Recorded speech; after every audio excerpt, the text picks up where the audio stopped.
সাতটা যেমন আমাদের দিক থেকেই বোধ হয় চোখে কে ঘরে আগুন দিতে পারে তোকে দিয়ে এরকম কে আর যদি একটা চিঠিও আসে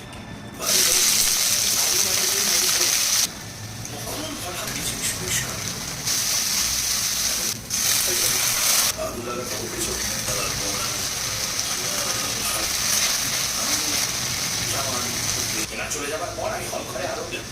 তারপর আবার নিজে ঘরে শত সমাকারের স্ত্রী আর টেবিলে খাবার রেখে আমি চলে আসবি গাড়িতে মনে হয় ওদের ছেলেটা একটু রক্তটা কিন্তু তুলেছি না তুলে দেখলো দেখুন তো এই গোলাপি কাগজ এটা কি কাজ একবার টেলিফোন করে জানান তারা শিকারের পিছনে লেগে গেছে